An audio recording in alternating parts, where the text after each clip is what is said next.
Let's get into it. 1, 2, 3.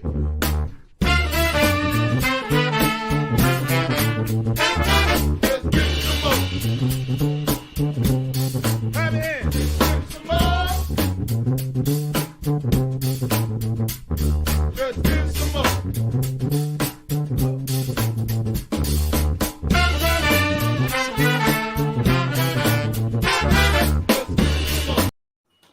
Well, hello, and happy 4th of July weekend to everybody out there. We at My Whiskey Den, and Alan Bishop stepping in down there for us tonight, want to welcome you to your favorite public access whiskey review show where craft whiskey is king. And we are also a proud part of the Bar Cart Co-op with other great shows like Distillers Talk and Bourbon Turntable. Now, Mike, let's kick this. Do your thing. Don't forget to like, comment, share, subscribe. yeah. Don't forget to like, comment, share, subscribe, hit the bell notification, leave a comment in the chat if you're watching down below, or leave a comment in the live chat for all the people that are doing it. And most importantly, don't forget, if you're watching this, do click on the links that come on the screen. If you can, donate to Mike and Sandra Stallings, because as we know, being sick is expensive in the United States. So do what you can to help out. Every little bit helps. Yeah. We have you here to join us in a watch party of the Alan Bishop experience. But what we really want you to do is, if you have the time and some money, head on over to the GoFundMe page for Mike Stallings. He's going through leukemia, and we, like Mike said, we all know that can be very expensive, and any type of donation would be greatly appreciated. And thank you very much for taking the time to do that. And we may bring that up throughout the show as well, too, just to remind you that's, I think you would say, more important than us in the movie today. And that I don't think I have a problem saying that with Alan here, even though it is a movie about Alan. No, it's a movie about all the people that are dumb enough to hang out with me and be on film. Yes, no, you're absolutely right. I'll also throw this out there.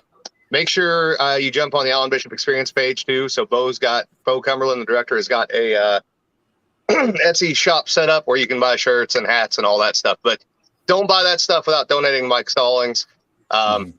If you buy a shirt and a hat and I see you wear it, I'll pretend like I like you for a little bit.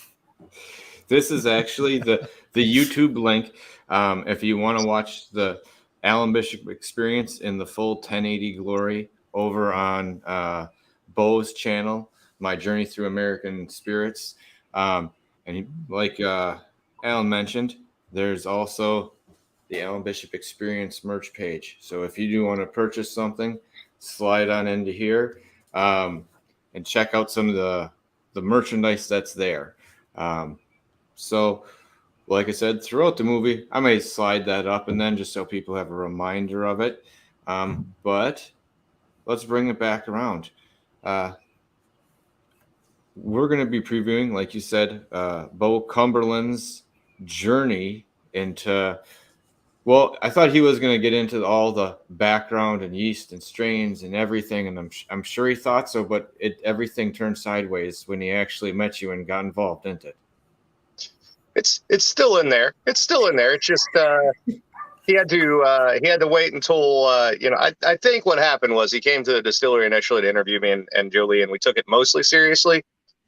And then I was like, yeah, but everybody does a serious movie like that, right? So then he was like, well, I need to get the Hell's Half Acre guys on film, and I was like, I'll do you one better than that, right? Knowing fully well that it was just going to turn into a shit show, if everybody showed up, and it worked out. And, Bo, by about an hour into the first one, I think realized, like, you know what, I should wait until everybody drinks a little bit before I interview them, because it makes for better interviews.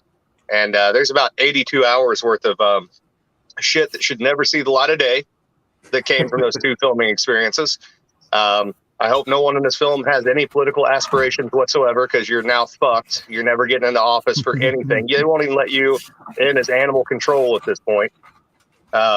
But yeah, I think it became more interesting because it showed, like, we know, as friends in the industry and brothers in the industry, the industry's a little goofy. It takes itself too fucking seriously. And this is how people really are, but everybody wants to pretend to be something that they're not. So, and I try not to have that about me or around me. And I don't want people like that around me. So they have their place in the industry for sure, but, they're not getting invited to the farm. I was going to say, I think it was a documentary, but it became a little skewed as into more of a viewpoint in your mentality overall, and then towards the industry as well. So kind of expanded a little bit, maybe from the original focus, but I really enjoyed where it went. Yeah, it became a little more philosophy and a little more comedy both. So kind of that sacred profane sort of idea. So, which I think works extremely well. I don't know how Bo got this into like the format he did, and he chaptered it. I don't know if I still am not sure exactly how it works. I don't know if he like sat down and he made like after the first filming, like he made a list of like, here's the things that we have to do, right? Because if he did, I never saw it. And to be completely fair, Bo and Jolie are the ones responsible for this. Short of me getting you guys, to the farm and getting everything set up and doing the distilling side of things. Bo is the one that edited it, filmed it, put it together. And then Jolie's the one that basically told Bo repeatedly, no, don't fucking do it that way. Do it like this. There's literally a text I can't exchange. see that. Yeah, there's a text exchange. It's like 18 pages long. And we're all three on it, but it's literally just Jolie saying, yeah, but, right. And they're all great ideas. You know how she is. So she helped pull that shit together. So I would say that Bo is the producer and Jolie's the director, really, when you finally break it all down, and I'm just the circus clown. So, well, it's not a big deal. I mean, right. I just told Mike to dance, and he did it. So, right. I think I responded three times maybe in that whole text exchange where I was like, "Yep, looks great to me." Fuck if I know. You guys know what you're doing, clearly. I'm going to have a plethora of things here. I'm going to be having some Lee W. Sinclair that gets brought up in the movie. I have just a tiny bit of Maddie Gadden left. I'm going to be having that. She comes up in the story. And a William Dalton. I got a trio of beautiful bottles here. So I'm hoping everyone at home is getting set with what they're drinking. Mike, Alan, what are you guys starting out with right now before we kick off the movie? I've got a mystery that I don't know what it is. I thought I thought it was very fitting because it's like, what are we about to watch for anyone who hasn't seen it? But I seriously don't. I have some suspicions of what this is, but I don't know what it is. And I thought, anyway, it's a good time to kill it. Right. It's either whiskey, brandy, gin, or potentially arsenic, but somewhere in there's the truth. Right now, I'm just drinking coffee. I've got some prototype stuff I've been working on for another project that I'm going to get into a little later on this evening. But I want to be functional, as I told you guys before we got on here, because I'm getting ready to go peruse the dirt market that is at the 196th or 8th, I don't remember, consecutive peak in Indiana, 4th of July. So you never know when you're going to find that one piece of junk to fill out your arsenal of junk that you don't need. So I need to be sober in order to assess what junk I can bring home. Well, Kim's going to yell at you when you get there. Absolutely. All right. And like we were saying, if you get a chance, go to the GoFundMe page, donate what you can. It would be greatly appreciated. If you do want some merch of it, here it is. I will bring that up as we go. Now, we will be in the chat. You should not be able to hear us over the movie. We're going to let that be center stage, but we will be in the chat. We should be able to talk to both Facebook and YouTube. So wherever you're at, please feel free to comment, or if you have questions along the way, it always makes it more fun. So let me spin this around. We will get this on the road here. Please enjoy. I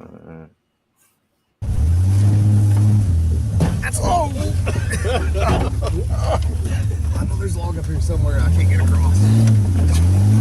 You can't get across? Can't get across. You should have thought about that before you got balls deep into this. Let's go backwards. It's okay.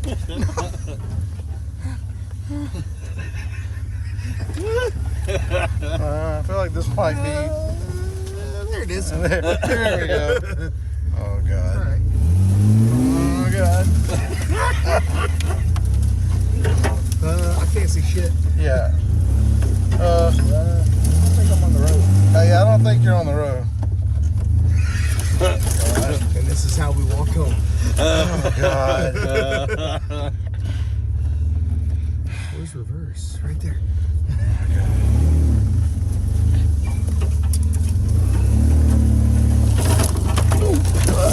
Your bumper. Oh shit. Uh-oh. Now it's getting serious. Oh God. Oh no. Oh shit.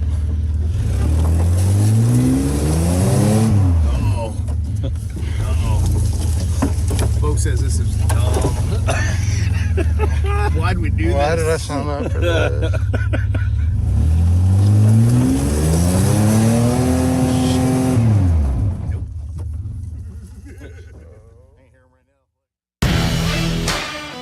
Hello, my name is Bo Cumberland, and in 2020, I started on an adventure to document some of the distilling work of Alan Bishop. I had an idea of what I wanted. Over the past year or so, none of what I wanted actually happened.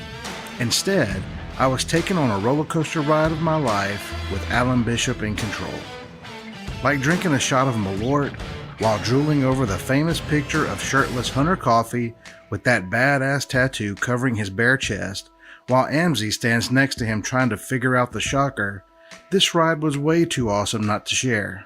That's fucking weird, Bo. That's fucking super fucking weird, brother. Oh, it's gonna get weirder. So with that, I give you the Alan Bishop experience. To lost UK basketball games and burning couches in Lexington. Cheers. Cheers. Fuck you, Chicago. Oh my God. Oh, he really just hurt Oh God. Just wait. No, it already hit me.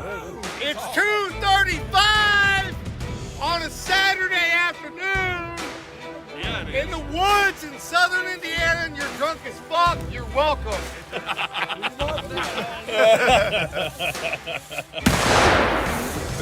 Somebody just had to be loud. So the first time I ever saw Alan was a video that he did with Sealbox. It was like a Zoom interview that he had done with Blake Reiber, and he had a green bandana on and he was wearing like a flannel shirt. So the first time I ever met him, he will tell you that I approached him and said, and these are his words, "Why the fuck weren't you wearing a logo?" Alan Bishop is not a person. Alan Bishop is an experience. That's all you need to know. I first learned of Alan Bishop through his blog, The Alchemist Cabinet, and I followed him online. And at some point I did learn about him from the ABV, the Bourbon Daily. Heard a little bit about him on there and started following him a little bit closer. And then one day I was at the Moonshiners Ball down in Rockcastle County, Kentucky, down in a holler. And I'm behind this person and he's got a thumper and he's talking and like, I know that voice and I recognize that back. Don't ask me how I recognize Alan Bishop's back, but I recognize his back. And afterwards I hunted him down, like, okay, I follow you online. And the next thing I know, I am stirring mash with his daughter and being bossed around, which was fantastic. And getting a bottle of apple brandy tossed in my bag. So it was a great day. When we were podcasting, him and Jolie started in on each other in the podcast. And they started telling me about the swamp wrestling that happens outside the Spirit of French Lick. And I was like, what the fuck is going on? And they were just going back and forth. And she's like, Bishop. And that was probably one of my favorite moments. There's a lot more than that, but that one was, that's when I realized what I was kind of getting into. I would swear to God you guys are brother and sister. That's what Because everybody that is says. exactly. They're not fucking related. Yeah, thank God. There's probably a couple times a year that you guys are just rolling on the floor, just beating the hell out of each other. No? We're waiting for that. Yeah, No, not yet. We have It's coming. we have threatened to swamp fight before, right across the street. Oh, it's gonna happen. Well, then you just have to have the right person One day we're taping. gonna just have too much to drink, and then one of us is gonna say something super shitty, and Just break that stick off. I'm gonna fucking punch you in the face. You got something in your face. We have a great dynamic. I think a lot of people see us more like siblings than coworkers, and I'd say that's a good representation of our relationship. Alan can't talk today, and it's the best day of all time.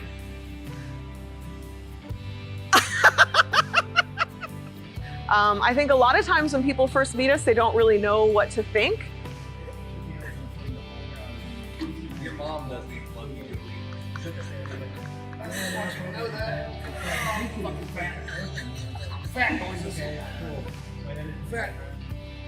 Because again, it's very much what you see is what you get. We portray ourselves the same in person as we do on a podcast, as we do, at events. We have a lot of fun together. We're both really irreverent, and it's very easy. I will just as easily be self-deprecating as he will. And so even about some of the things that we hold dear, some of our viewpoints, I think it surprises people a lot of times that we get along so well because we do hold so many different viewpoints, but we communicate about those things and we're always able to talk about those things. Favorite Alan Bishop moment? Honestly, I would have to say that the first time we had a real conversation with Alan, because I did not know what to expect. And it was wow, that's a good way to say it. It was just more like, what's happening right now? It wasn't like watching a train wreck. It was more like, I'm not sure what I'm watching right now, but not only can I not peel away from it, I'm all in. I'm also probably a lot like if Sam Kinison was a distiller who also wrote.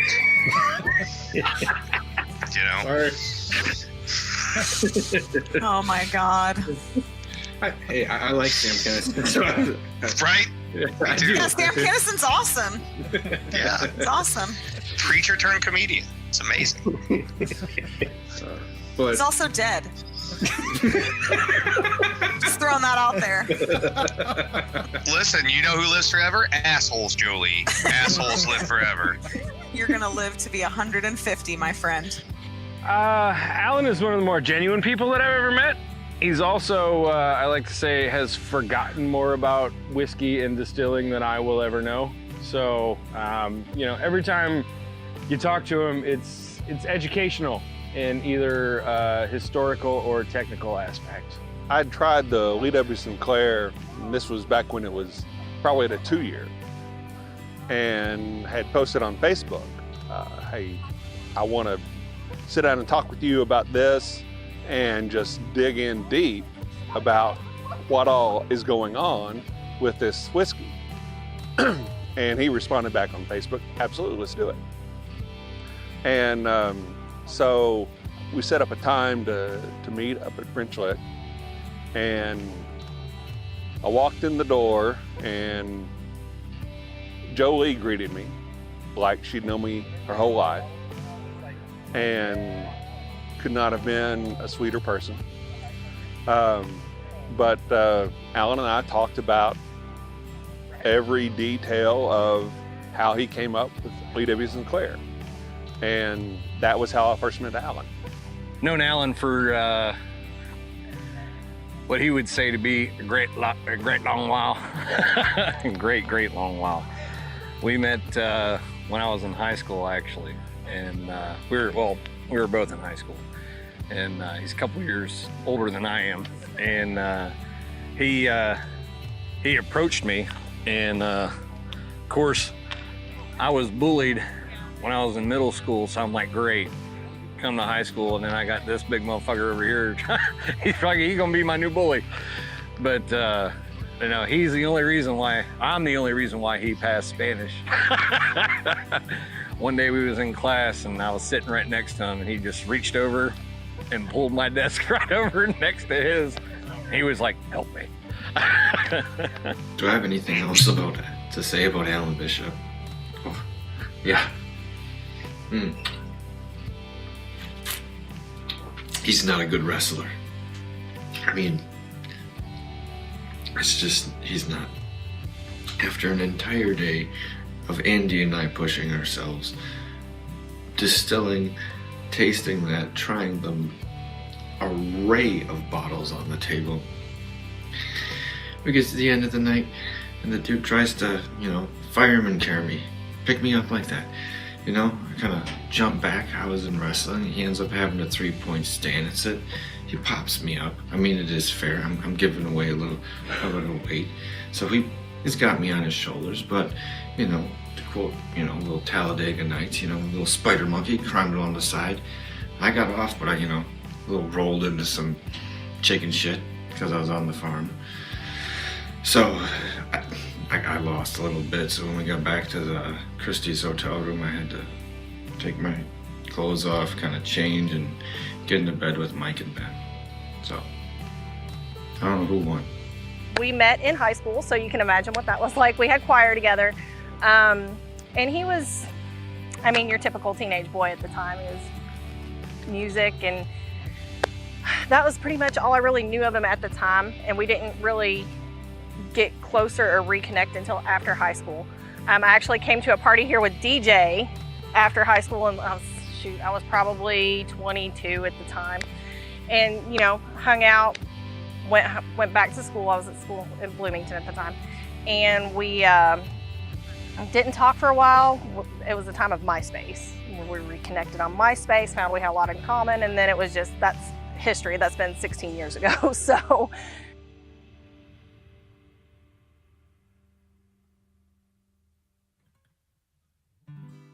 Alan Bishop, more like Alan Bishop. Dad and my grandpa on the other side from Clay County, Kentucky, helped me build a little 10-gallon still. And they basically gave me 2 rules, and the rules were, don't blow your ass up in the backyard and bring us something when it's worth drinking.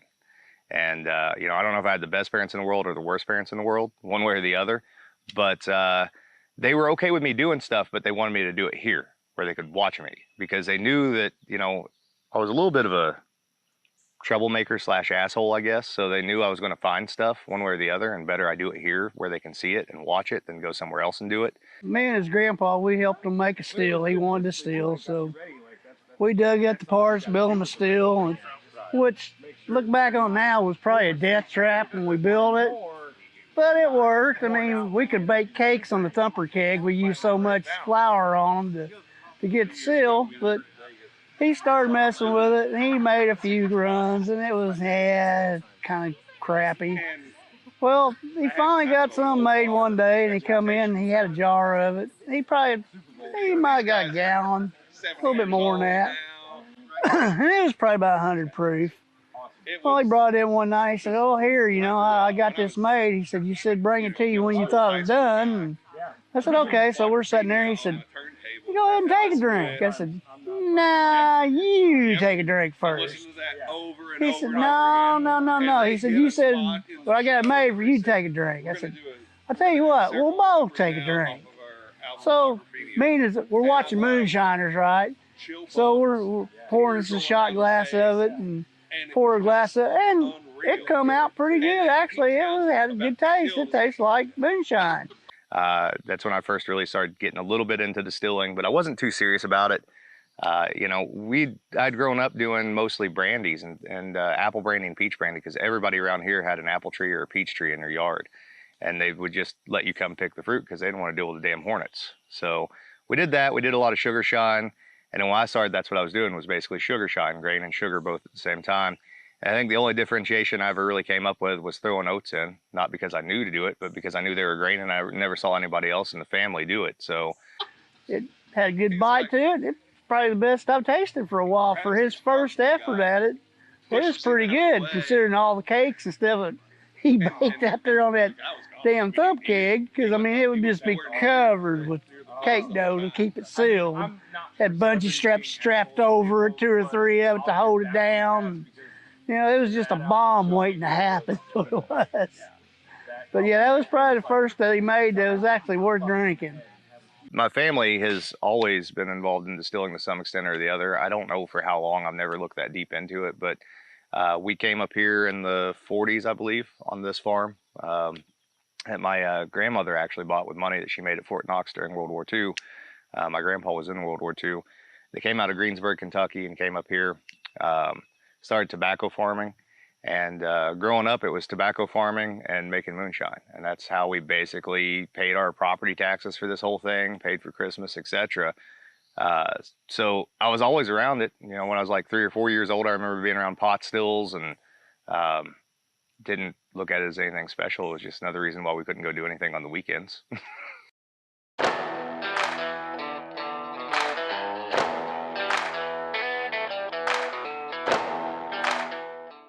Yeah, I know Alan Bishop. Last time I saw Alan, he came over to my house, he drank all my beer, pissed in my pappy, slapped my wife's ass on the way out while eating my last piece of steak.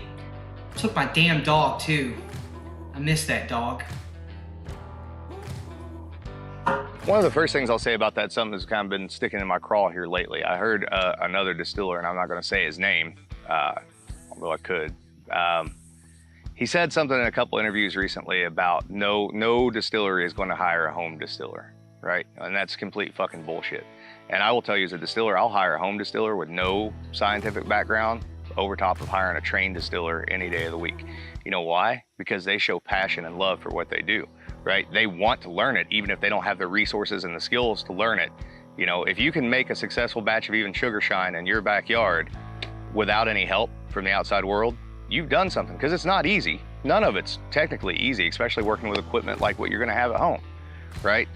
So those sort of things sort of piss me off. And there's this weird thing in the industry where the big companies are not okay with ever mentioning anything about illicit distilling, and we won't hire an illicit distiller, and we won't do this and that and the other. And then us little guys are like, that's why we're gonna whip your ass, because we're, you know, these guys from home are gonna be able to do things that you guys have never dreamed of doing. A little difficult to climb up and touch the piping and see where your steam rate's at.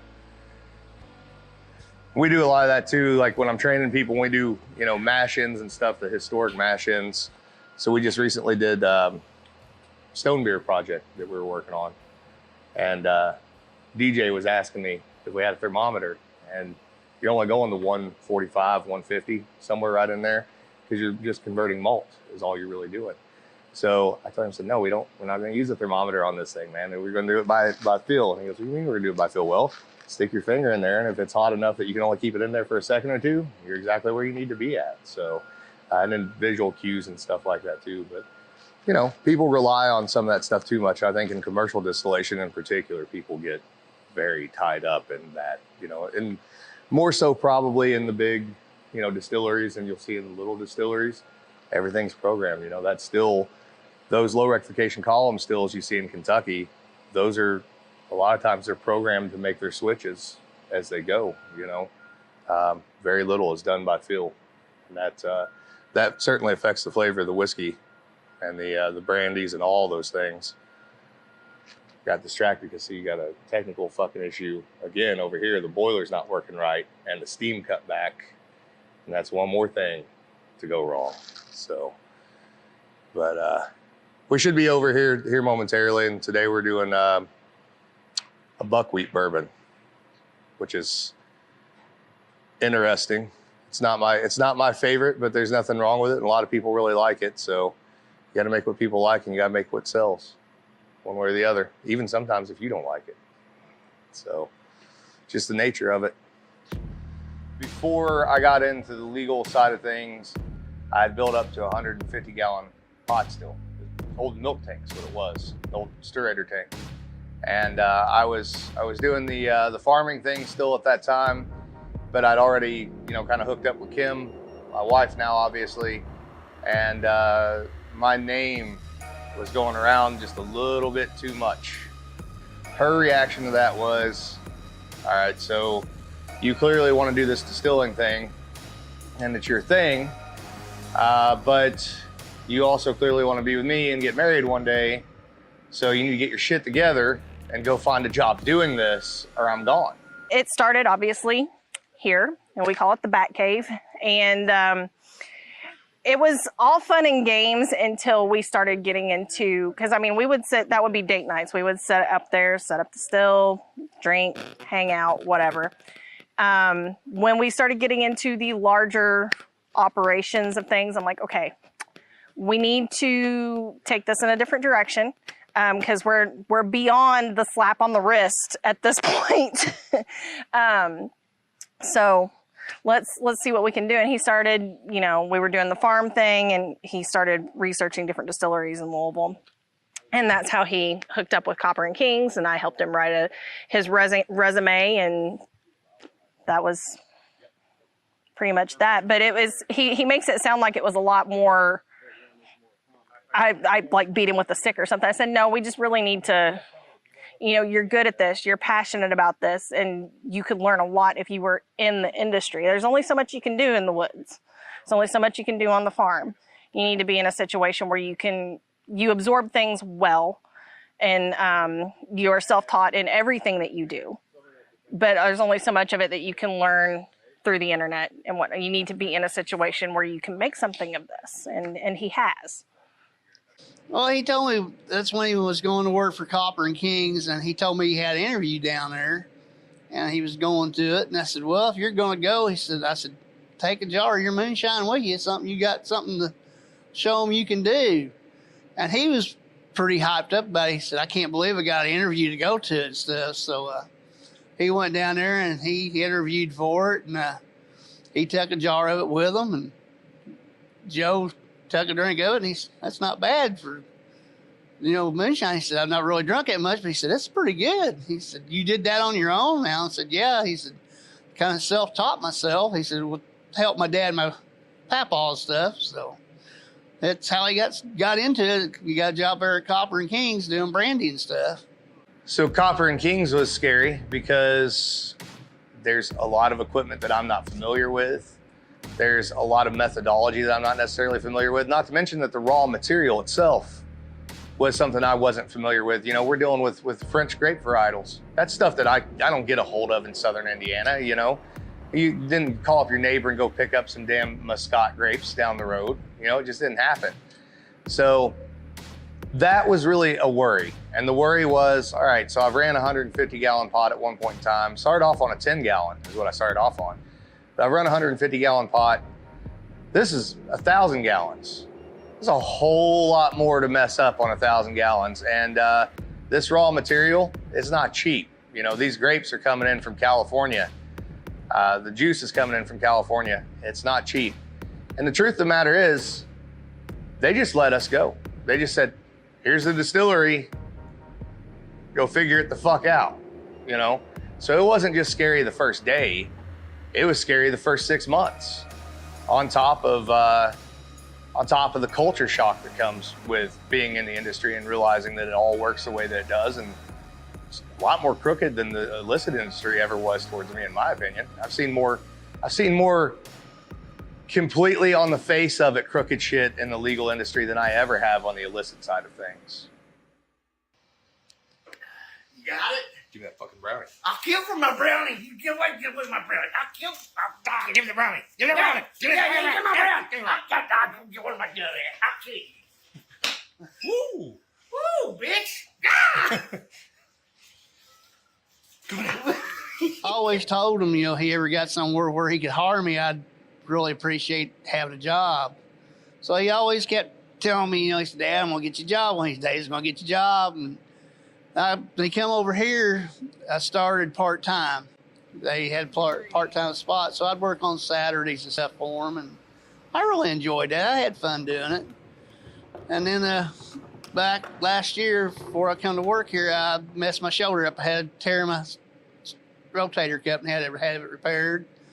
And I was off work from October to the end of January. Well, I went back to the doctor, and the doctor told me, he said, you can go back to work a couple of weeks. So he called me that day. He said, well, what doctor said? I said, well, he said, I can go back to work. He said, well, when are you going to come over here?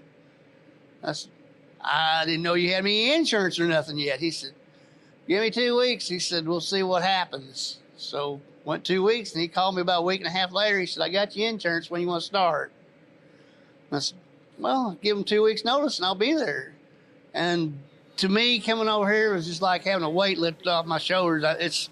This ain't like having a job. This is just so much more laid back, and I enjoy doing it so much more. And I love what we run. I mean, I don't think I'll put our whiskey against anything that's out there. So, As Dell said, Alan and his team make some of the best whiskey out there. So is that it? Is this the pinnacle of his career? Or does he have something else up his sleeve? So Alan wants to live in the Swiss Alps and distill essential oils. Which is fine. I told him we'll communicate via carrier pigeon and he can just drop lavender oil off at my door with the pigeon. The truth of the matter is that I don't think I'm 20% to where I want to be or 20% towards the things that I want to do in life on a professional level or on a personal level. There's a lot more spirituality to dig into. There's a lot more products to dig into. There's a lot more history to dig into. And there's weird-ass categories that nobody has seen since before Prohibition that no one has touched yet. And now people's palates are developed enough that I think they're ready for it. I see him, honestly, he really just needs to teach people. He really needs to teach people how to distill. He's been told that several times by a few well-known critics that will taste his stuff and say, dude, you just need to teach people how to distill. Like, he needs to be able to impart that knowledge in another place aside from the Alchemist cabinet. He needs to be able, he is very forthcoming with all of that information. And there is no place where people can learn the basics of actual hands-on distilling. You either do it illicitly or you pay thousands of dollars to take a week-long course that doesn't enable you to walk into a distillery knowing how to run a basic still. And so a lot of those courses are great for history and basics on mash bills and things like that, but there's a lot that he knows that I think other people need to know. And I know he has the want to impart that knowledge. And so that's where I see him ending up, honestly, is starting his own school, making spirits, making niche spirits. Alan is off profile for a distiller because he's got ego like everybody else, but he's very transparent about it, and he's open to anybody really that is honestly and sincerely expressing an opinion about what he's doing. He'll listen to it. And he's willing to help out anybody in the industry that will bother to ask, and has helped out a lot of folks that have, kind of turned their back on him after they got out of him what they wanted. But there are a whole lot of people in the industry that rightfully credit him for helping them go to the next level. I want to bring that home distilling, explorer, plant breeding side, spiritual side in line with the have to make a living and pay for food side of things. And I want to do it in such a way that at the end of the day, I don't feel like I have to tell anybody I'm sorry or fuck you, one way or the other. They got to come together at some point. It doesn't have to be tomorrow. It'll be 10 years down the road, but I'm not done. I'm not anywhere near done. And I won't really be done, I don't think, until I get to a point where I've got something like that, but more so I can point at 5 or 6 people who learned it and say, I helped teach them. I didn't teach them everything, but I helped teach them. I got them started. So, because that keeps this whole thing going. It's a new old tradition is what it is. And that's what I want out of the whole thing in the end. So you don't ever go into the still basically above 100 proof, really 80 proof. So whatever we put in here, we're gonna add that much water to it. And the dirt's part of the unique flavor profile. As long as it's Indiana dirt, right? That's right. Good Hoosier dirt. There you go.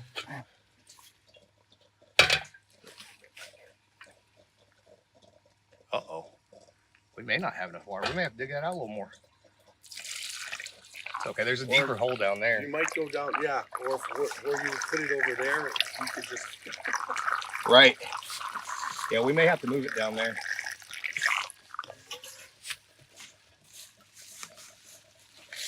Just a little bit more.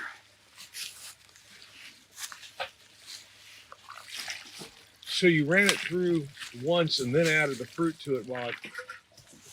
So this has actually been distilled now 3 times. Because it was originally a whiskey, and then I put it in a small barrel and it overaged. I see. And then I redistilled it. Gotcha.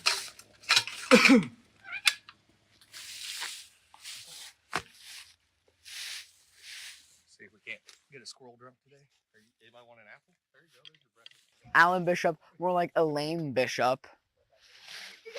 So today we tried to keep everything as primitive and basic as it can. So you got to see us set up a little 6-gallon pot still that I built in my basement. You got to see us run basically a single malt mash out of stuff that we had left over. You know, we doughed that whole still up. We're running it off of wood fire, you know, doing everything the old way again. That whole idea of grounding yourself and getting back to your base and your roots and reminding yourself of why you did this in the first place. So one of the things I think a lot of craft distillers miss out on is propagating yeast. There's a few of them that do it. A lot of them don't really understand it, not truthfully, not in any deeper way. So I like to go back into history and bring things from history back to the future, back to what we're doing now. And so one of the things that you've probably seen from some of these other distilleries is a Donna jug, which this was the old-fashioned way of keeping your own yeast strain up and going. So this is about 3 gallons. Now, in the real early days, there would have been 2 of these with every distiller, and the distiller would have treated one of them just like his lunchbox. It would have went to work with him, came home with him. But the distiller's main job would have been to be a yeast maker, then distiller. And so he would have had a Donna jug they took care of, took home with him every day, kept it in his spring house, keep it cool, keep the oxygen off of it, and he would have reworked that Donna jug every day. The second jug that they would have had, as you can see, you got a valve up here, and this is a more modern version. But they would have done the same thing, but once the yeast got fermenting, they'd have closed this valve off, threw a chain on the handle, and dropped it down in an old well or lake somewhere where it stayed good and cool so you didn't ever lose that yeast strain. Now, a lot of these guys think they got to go all in and spend several $1,000s and put in special equipment and all that good stuff to keep it going. But that right there, you get enough yeast in that, you can work 600 gallons of mash off that 1 3-gallon jug. You don't need anything else. That 1 3-gallon jug, work 600 gallons of mash off of. Now, the real old way to do it is what we did with this mash.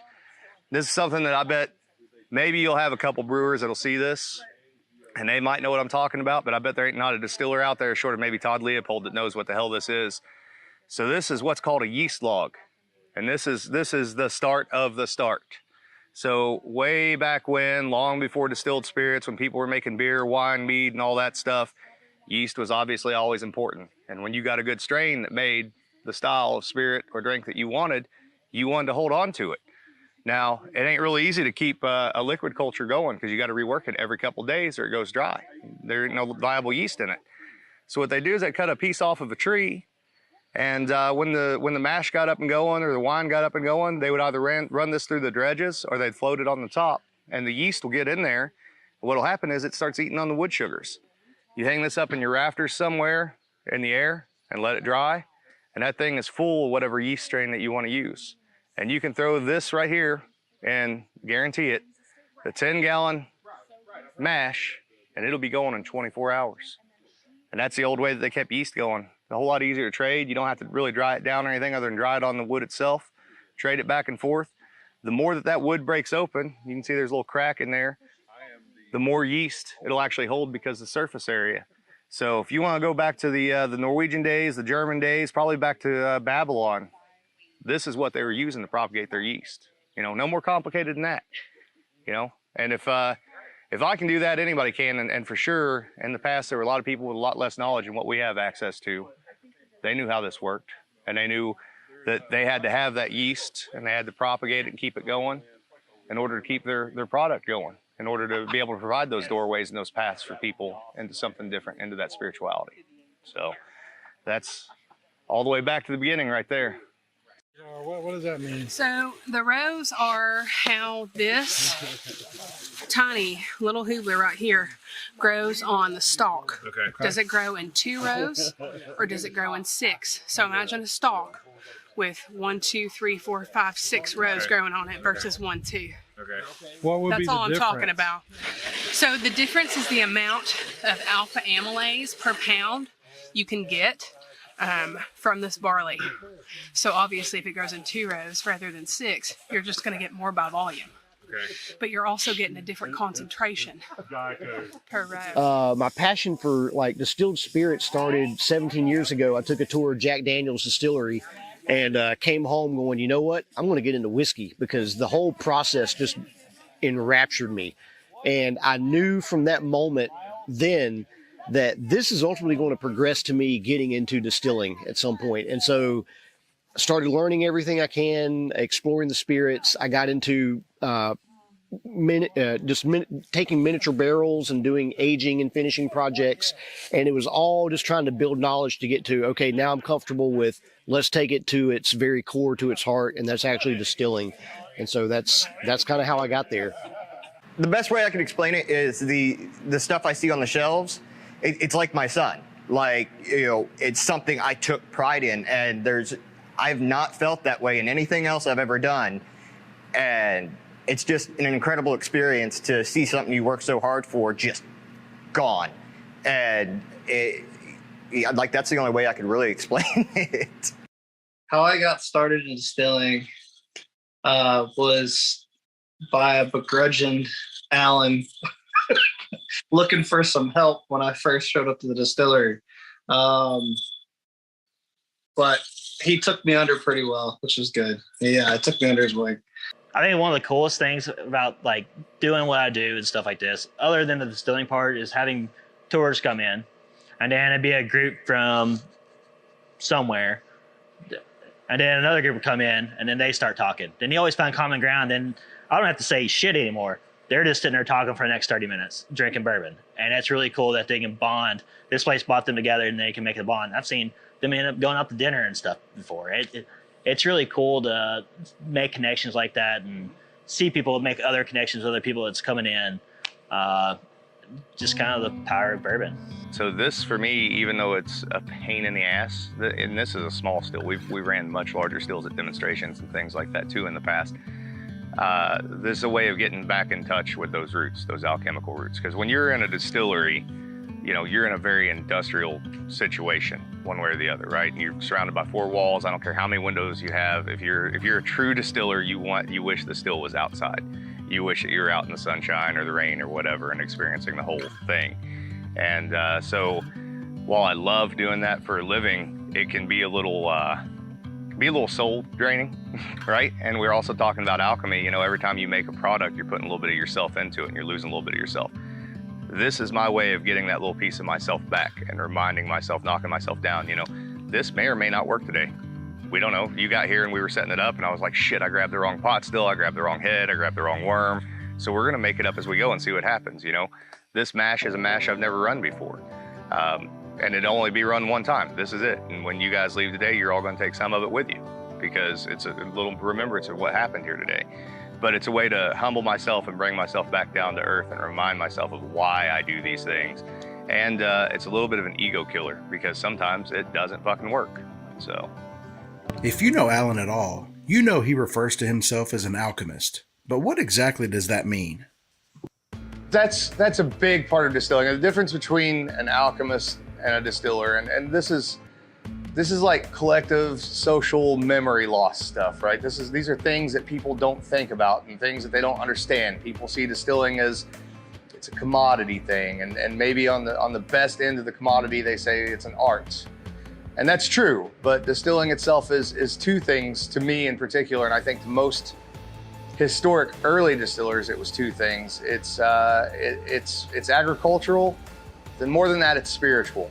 What you're doing is you're capturing the spirit of something in the time and place which it exists. You know, if you're distilling apples, the goal of that exercise is to capture the aroma, the essence, the very spirit of that particular raw product at a moment in time, be it August, September, October, so that in January, when there aren't any apples left, you can go back and kind of relive that experience through that aroma. There's also another spiritual component there as well, which is that alcohol, whether people like it or not, and the alcohol industry hates it when you say this, but alcohol is a drug. Plain and simple, it's a drug. But it's also a key, just like most other natural drugs are. So it opens doors, it changes your perception, it changes the way you see the world, it changes your philosophy. It lets you, if you don't take it too far, be a little bit more real version of yourself. And that's what alchemy is about. It's about transmutation. It's about being able to take the subliminal and make it part of the conscious world. Use that to create things and to bring new things into the world and into the light, to be able to almost reach through the door and grab them spiritually and bring them into the light.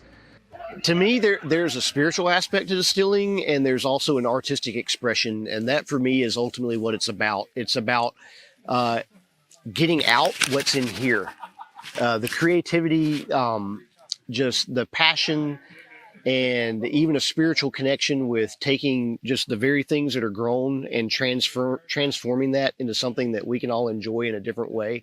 And the way this is the whole history of it. So when I take to distilling, it's not just, hey, let's go mash some grain, let's ferment it, let's distill it down, let's make a spirit from it. To me, there's like this whole weight of history that comes in behind it, of thousands of years of mankind doing this and perfecting this and enjoying the fruits of their labor in this. And all of that, I don't know, it's you kind of feel all of that. You feel from the professional level to the moonshiner level to historically everything that's gone on before you, and you're paying homage to that and you're paying tribute to that and you're tapping into that kind of thing. And there's a fun Bible, kind of an interesting Bible reference to me that talks about that we're surrounded by a great cloud of witnesses. Okay. So to me, that speaks to the spiritual aspect of our ancestors that have gone before us and the things that they've laid down and the foundation they've laid for us. And we're kind of participatory in that, and they are with us in that. And so that's what I feel. And that's part of what I enjoy about distilling. When I talk about alchemy, I'm not just talking about like converting one chemical compound from one form into another. I'm not talking about just like, making hydrogen into hydrogen peroxide or whatever. What I'm talking about is capturing a moment in time with your distillate, right? When Alec made his Gruit Stone Beer distillation, not only was he capturing that moment of all of those people coming together to create that stone beer and distill it, he was taking a picture, so to speak. Like, this brandy that we're drinking right now, this was the last, I'm gonna start crying. This was the last, elderberry wine my papa ever made. And if I hadn't done something with it, then it would have sat there and got bad for no reason. Nothing good ever would have come of that. I'm trying to preserve things to preserve a tradition. God, Jesus, you see what see how I get? And Alan does the same shit. We're trying to preserve something to take a snapshot of a memory and have a tangible, thing from that. So I mean, Alan really is the true alchemist, and I don't think a lot of other distillers really get as deep into the history as he does, but I think they appreciate it. I just don't think a lot of distillers know where to start with that. Alan really does thoroughly research everything he gets involved in, and that's one thing I really appreciate. Anything that he does, it's all in or nothing. If he has to learn some minute detail about some sort of yeast, he's going to find out everything about the history of how that yeast started, where it started, how it's been used over time. That's one thing that I just absolutely love about Alan. And that's what I think that separates him from the rest of the industry. It's just something that makes him different. It's not to say anybody's, not as talented. It's just Alan really is. I love you, Old Ale Bishop. You are my favorite. You look at a pot still, right? That's why I love pot stills. You have a very clear underworld with one product, that's your boiler, right? And whatever your mash is. You have a transition phase, like we all go through when we die. There's a transition phase. The spirit's rising. It goes through that transition phase. It faces all the challenges on the way up. If you're trying to rectify something, it gets pushed back down, right? Those are the archons of distilling. And then you have the heavenly place. It comes across and it's reborn. And when it's reborn as something entirely different. It does it again when you go into the barrel. That liquid you put in the barrel, when you come out of that barrel, it's not the same liquid. They're not chemically the same at all. But it's also medicinal, you know. Everybody talks about distilling for spirits and alchemy for spirits, and it's a big part of it, but there's a lot of other things you can do. You know, you can get in touch with quote unquote plant spirits, you know, as far as distilling essential oils, those sorts of things. That's all just as relevant. To me, there is no line whatsoever between distilling whiskey and distilling an essential oil or a hydrosol. Those things are all interrelated. They're all part of a larger art. They're all part of a larger symbolism that most people miss out on when they look at distilling overall. Alchemy was never about changing lead into gold in a physical nature. It was about changing lead into gold on a spiritual level. And the same thing is true, again, with distilling alcohol commercially nowadays, if you do it right. It can be a commodity, but I don't want to be a part of that world, you know? And if that means that one day I have to go back and do things, you know, distilling illicitly, clandestinely, as my Francophile friends would say, then that's what I'm going to do, because I don't want it to be a purely commercial pursuit. Let me tell you about walking, talking, and preaching. What are you doing, Andy Kasperzak? Why are you here? To hear the good word. Are you in my fucking circle right now? Are you preaching the good word? I'm always preaching the good word. That's why I'm here. You here to walk? And talk. You here to talk? And walk. Take the good path? As far as I can. The path of least resistance? The path of most resistance, but most reward.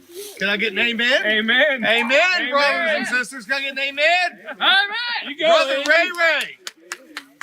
Amen. Troy. Amen. Amen. Benji. Amen. What about you, brothers? Amen. Yes, sir. Yes, sir. Let me tell you all about the history of distilling in Washington County, Indiana. Can I get an amen, DJ Henderson? Amen. I got interested in genealogy a few years ago after my grandparents passed away. And one thing I found was I had an ancestor that was a distiller at Beck's Mill. And so Alan does some reenactments and things there. And so I was able to talk to him about that, and he could also give me some more information about my ancestors.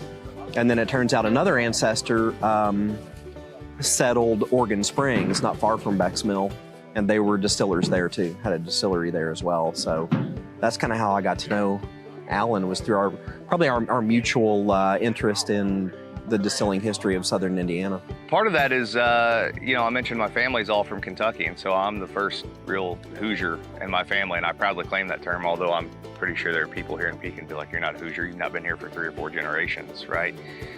So it would be very easy for me to rely on that moonshining background and play off of that, but I don't want to. It happened. Is it there? Yes. Can it be talked about? Can it be studied? Yes. But I'm in Indiana, right? And I'm an Indiana boy, so I want to be able to build Southern Indiana back up as one of the great distilling territories like it was prior to Prohibition. So for me, doing the reenactment thing, there's 2 kind of versions of the reenactment. There's like the traditional reenactment stuff, which is stuff like this, running a little pot still, doing a mash in, like what I do at Locust Grove, etc. Spring Mill, Beck's Mill.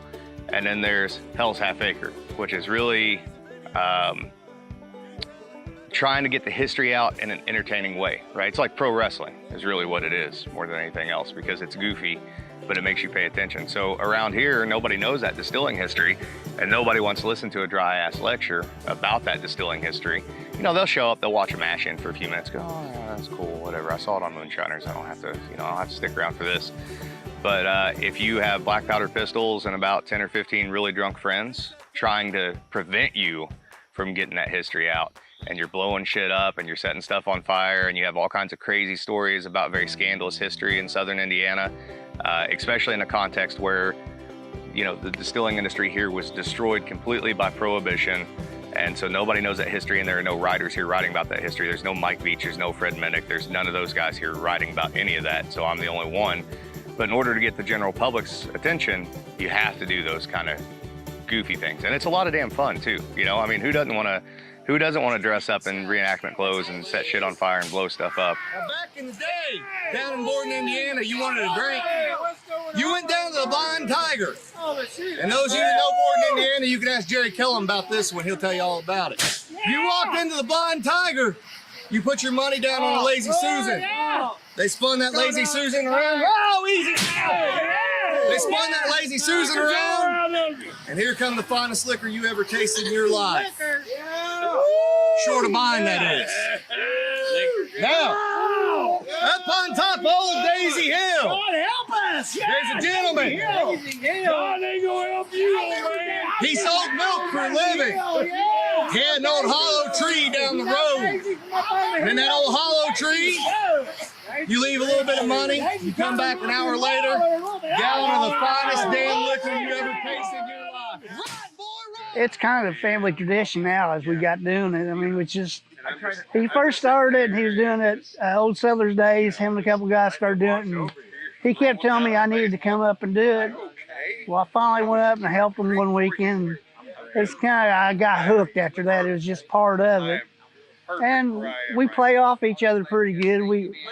It's like we both know what we're each other's thinking before we do it. We be doing an act and we both play into it. We know what's going to happen before it ever happens. We done got in our heads what we're going to do pretty much. And if one of us does something, the other one will play off of it. So it's a never-ending thing. We can take a storyline and just keep going with it. In and out all day long. But see, the thing with Old Dale Bishop is that you got to turn it up. I really love that Alan dedicates his labels to the history of those that came before him, especially in Indiana. And one of my favorites, historical label, is the Matty Gladden, and just the reason I like it is the label is just so cool itself, and it's just nostalgic, but it also pays homage to a lady that she went against the grain of what an ideal woman was supposed to be back in the late 1800s, and she ran a brothel. She actually worked for Lee W. Sinclair. Right. Amen. Can I get an amen? Yes, sir. Amen. Amen. Can I get an amen out of you, Maddie? Amen.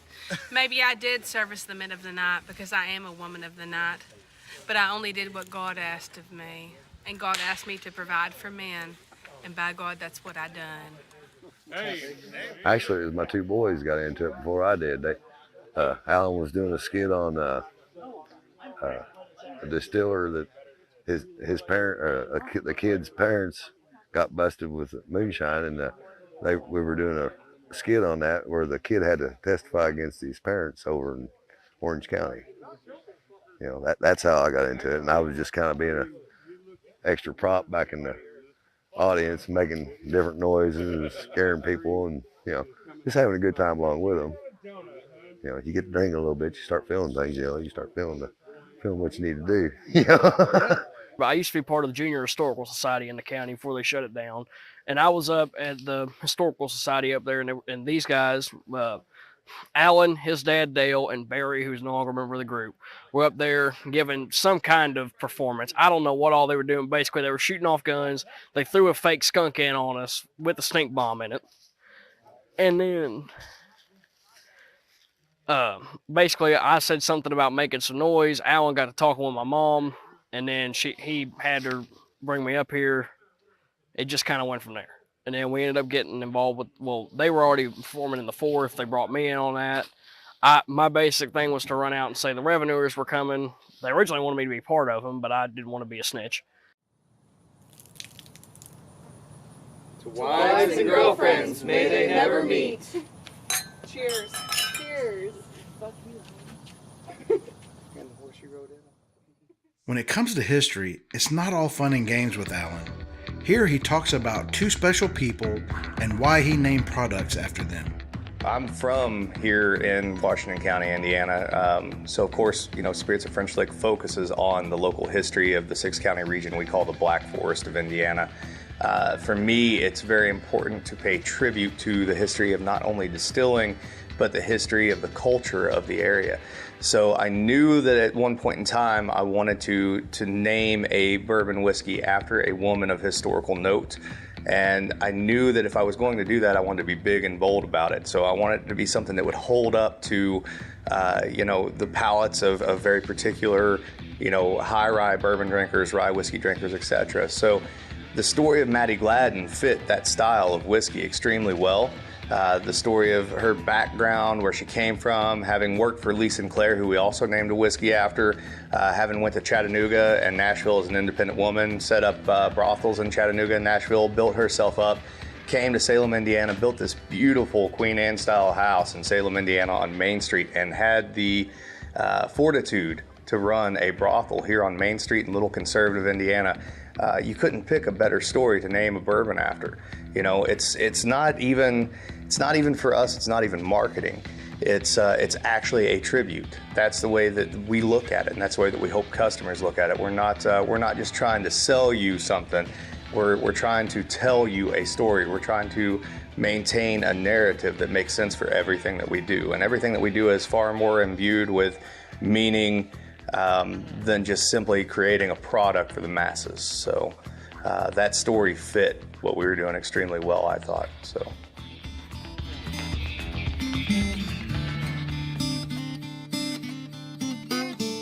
The long and short of Sinclair is that we are located in the town of West Baden. So West Baden and French Lick are both swampland. For anybody who doesn't know, they should not really be worth anything. There really shouldn't be anything there. I mean, it started out as a sort of French fur trapping settlement, etc. But again, very swampy, floods very easily. If it were not for the unique qualities of the groundwater in French Lick and West Baden, having been imbued with sulfur in particular, French Lick and West Baden would never became anything. There was an early hotel in West Baden that was owned by Mr. William Bowles. He later sold that to Mr. Sinclair. Now, Sinclair was originally from Salem, Indiana. Of course, my background, having been born in Salem, raised in Pekin, being very aware of the Sinclair story, you know, having gone to Orange County for work, kind of mirrors the Sinclair story. We're obviously, the distillery is located on Sinclair Street as well, and we're in the town that Sinclair built in many ways. He built this casino and hotel, this gaming room and hotel room, after the original hotel burned down in the late 1800s, and he wanted to make it the Carlsbad of America, and he knew that the trick to that was using and marketing this unique groundwater as a sort of rejuvenation place, a place where you could come to and take care of yourself and sort of be pampered and you know, escape normal life. So Sinclair's background, again, being from Washington County, he's a banker. He's the owner of the New Albany and Salem State Banks. He owns multiple mills in Salem, Indiana, both textile mills as well as grist mills. He's very well known in the local area. He becomes very prominent, very rich, very famous, takes advantage of the railroad to run businesses in towns outside of Salem, Indiana, such as West Baden and New Albany. So we thought that it was important that if we don't ever want anything that goes onto a bottle just to be a marketing gimmick, all right? Anybody can use any story that they want to about anybody that's out there, and maybe they make up facts, maybe they don't. The one thing that we always try to do is we always try to present pure facts as they were, pure history as it were. We want that history to amplify your experience when you sit down and you take a drink of whiskey. So naming Sinclair was as much about a tribute to him as it was an opportunity for you as the drinker to sit down with the bottle and experience something that we feel that Mr. Sinclair would have enjoyed very much, as he would have understood very good high-quality whiskey, high-quality bourbon at that time, and certainly would have been a fan of it at that time. So it's very much, again, that it's not just the spirits in the bottle, but the spirits of the local place. The spirits of the local place are as much a part of the terroir as the actual grains that go into the bottle or the process of distillation. Double sheephead? Yeah, I went brewery. Nice. It's Gemini. Oh, shit. Look at it. That's 2 sheepheads. Either direction, 2 sheepheads. They got interlocked in their fucking. There we go. That's obviously the rare. Okay, I kind of see one right here. Okay, the other one too. Look, that's on the sheep head. See his little head right here? Man, I think it's called backdrop. Backdrop. I think you're stretching on that one, but one for sure. Okay, what do you got to narrate this? So you I don't see do the the one here. narration. This is why I got to do There's the nose. Yeah. There's the actual horns. Yeah. Right there. I see one. Look here, Amsy Winning. They got your last name wrong. It should have been losing. Because I got another mud fossil to show you, Mr. Geologist, Rockologist man. Looky here what I got. I bet you never seen nothing like this. Not never once. Right here, I'm looking at the finest mud fossil specimen in the world. Right here, I got me a set of genuine, fossilized Hoosier caveman balls. Look at that. Look how well preserved that is. All the way down to the testicular veins. All the way down to the testicular veins. You got up here, you got some fossilized caveman pubic hair going on. And know how I know this is authentic? Amsy Winning? Look at it. See how you got two different sizes of testiculars? Just like me and you and every other man out there. Although the one looks a little bit swollen. He might have had to clap. I used to be a geologist, and I worked at the Indiana Geological Survey here in Indiana. And the whole mud fossil thing probably first started when Alan told me he found some fossilized wood here. And I just quickly said, it's not fossilized wood. And so the next thing I knew, Alan, I'm guessing I had a couple drinks, posted a video on Facebook. And I think that is where mud fossils first originated. When he called me Amsy Winning, that's good Southern Indiana pronunciation of winning, which then quickly turned into Amsy Losing. You know, the fact that basically I didn't know what a mud fossil was, which I don't know if I still know what a mud fossil is, but I do know some fossils. And so that's it. So we have a lot of fun, like finding fossils. He'll find some weird stuff and let me know what it looks like. And a lot of what Alan finds, of course, they are not fossils at all, but it's a rock shaped like something, or I'll say some part of an animal. And he'll occasionally post the video about what he found and let me know, and then challenge me to find another mud fossil as well. So that is right there. That's called the Squirrelus humungus, Ice Age squirrel, fossilized pecker. So I got that going for me. Got some testy on it. Right there. Mud fossils aren't the only thing found on the Bishop farm. While filming that day, Alan ran across a real piece of whiskey history. So this farm that we're on today, my grandparents bought in, I believe, 1946. They bought it off of my great uncle and great aunts, Coydell and Liz Bishop, who lived here prior to that. And my grandfather and grandmother, Doris and Alfred Bishop, moved up here. Now, a lot of people don't know this, but my grandpa, Alfred, did do a little moonshining. He didn't do a ton of moonshining, but he did do some. And he kind of grew up with it. You know, of course, my family's all from Greensburg, Kentucky, Hodgensville, Campbellsville, that area. And so today, when we came up here to get this whole distillation run ready, we were digging out a little hole in this little branch spring over here, which doesn't have a lot of water in it. It's a little seasonal spring. And I got down in there with a shovel, and I saw this kind of sticking out of the ground. And I found a lot of old, partial, broken bottles up here and stuff, but pulled that right out of the ground, this whole bottle, which is kind of cool. It's clearly a half-pint liquor bottle. Martin Nash was kind enough to clean it up and showed us there's a 67 mark on it, so 1967, clearly within the time frame of my grandfather. Ironically, so there's two things that this could have came from, and maybe both related. So the first one is that my grandmother would not let my papa drink in the house. She wouldn't.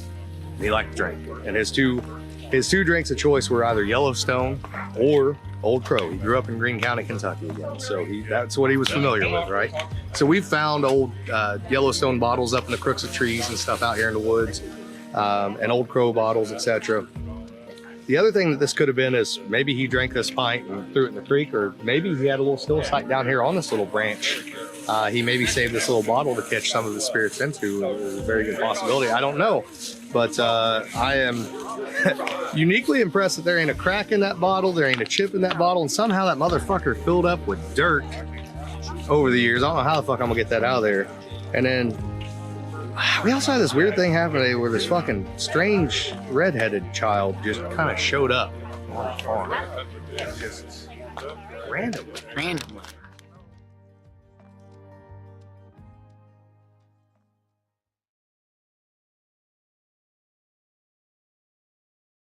Yeah, I came here to see Alan and drink whiskey. I'm all out of whiskey.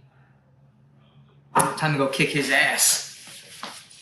So the term master distiller is just one of those things that's peer given. It's not really just a title that's, as soon as you start running a distillery, you're a distiller or a master distiller. It's peer given. People have to recognize you as that. There's definitely people in the industry that are like that, but there are also people there that call themselves master distillers and doesn't know how to work the steam boiler. And the steam boiler is going to be the lifeblood of a distillery because you can't cook or distill without a steam boiler. Unpopular opinion, I don't think that there is a such thing as a master distiller, especially not in the professional sense. And that's because there's really no specific qualifications for it. Is a master distiller someone who can run every single different type of still, or is a master distiller someone who has mastered the art of their specific still that they run on? In a professional sense, I don't believe that there's such a thing. I think a lot of that is just that term master distiller just like exists for clout and to sell bottles. That opinion doesn't make me very popular. I don't really give a shit. To get to be a master distiller is learning to do all the things the opposite of how Alan does it, right? So, not making all the mistakes that he makes, and then you're a master distiller. No, but seriously, in a serious note, no, I don't think there's ever a master distiller. I think there's way too much to the art and the science of this that any one person could ever learn it all and be a true master of it. I don't remember who said this, but somebody had said the term master distiller is somebody who you could drop them in the middle of somewhere and say, now make this, and they could do it. That means you are a master distiller. I know he likes to call himself an alchemist. I think for him and his personality, that's perhaps more appropriate. I haven't seen, and I've asked him about distilling different spirits and whether or not he's reluctant to do them. He's not, and I think that there's a respect for things he doesn't know how to distill. I think that's probably a characteristic of a really good distiller, to not have an arrogance of I can distill anything. He wants to make sure when he's done it, he's done it right. So like for him, yeah, I'd consider him, if you wanted to call it that title, a master distiller. But he even said that, like, to me, he's like, he doesn't believe in that shit because it takes you. It's just like music. When we would talk about all the time, like, you've never learned enough, right? Some people are just further along than others, they're like, and I think the big thing in the distilling community is you just want to learn. Most of those guys want to learn more and do more so they can be the best they can be. And yeah, I don't really think there's a whole title. You're either a distiller or you're not. You're either worth a crap or you're not, or you're further along in the industry, or you're further along in your years and know more than others at the time. I guess it's just where you start, First and foremost, I'll be honest, and I don't think this comes as a surprise to anybody. I fucking hate the distilled spirits industry with a passion. I love the people in it. I love a lot of the personalities in it. But the industry itself is crooked as shit. And they don't care if you know, as long as you buy their story and you buy their bullshit. So that's why they'll push somebody as master distiller. They'll take such and such because they've got a chemical engineering degree. All right, so distilling is chemical engineering to some extent, but I think even most chemists will tell you that with distillation in particular, sometimes you look at something and go, well, this should happen in this way. It doesn't always happen that way in distillation. There's too many variables, especially with pot stills.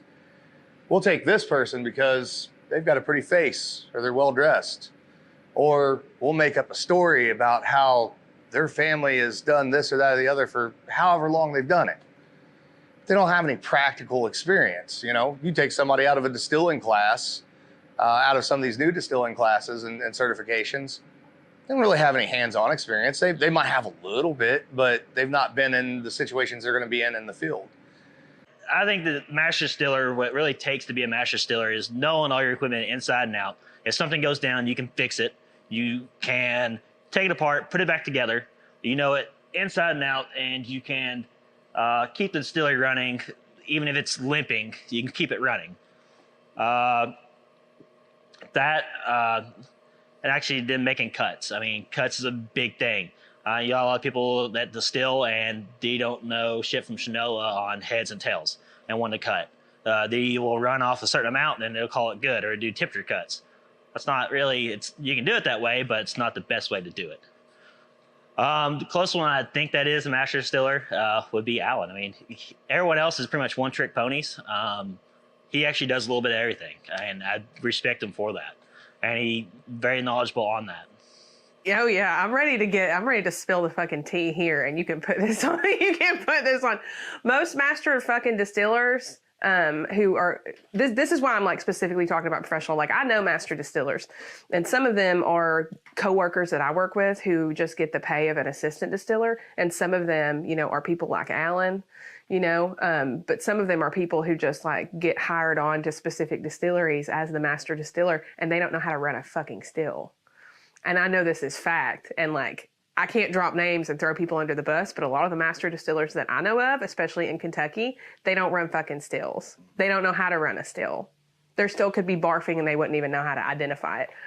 Whew, I get pissed. Like that's, you know, when I was head distiller at Hartfield and Company, people would come in for tours and they'd be like, "Oh, you're the master distiller," and I was like, "You don't call me that. We call me head distiller."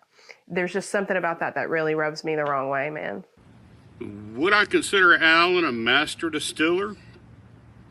No, I don't actually consider that, you know, master distiller is a word, you know, that somebody that's mastered their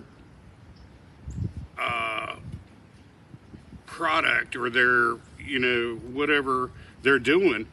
And I don't consider him a master because he is constantly striving and learning more about how to distill bigger and better ways, the different grains that he can use. I mean, all the way down to he even goes out and collects sometimes his own yeast from old distilleries and stuff like that. And then not only that, but he also brings some of the Indiana history into his distillation and into his products. And so, far as a master distiller, no. A great distiller, yes. And that's what I think about that part. Yeah, you know, I know Alan doesn't like the term master distiller, but I would, and I understand that. I think that, I don't know if anybody ever truly masters their craft, but I would say he is the closest I've ever seen to a master distiller. And I think that's why he doesn't like it, is because he is constantly learning and improving his craft. But yeah, I would say he is a master distiller. Yes, I would consider Alan a master distiller, only because it pisses him off. Would I consider Alan a master distiller? Yes.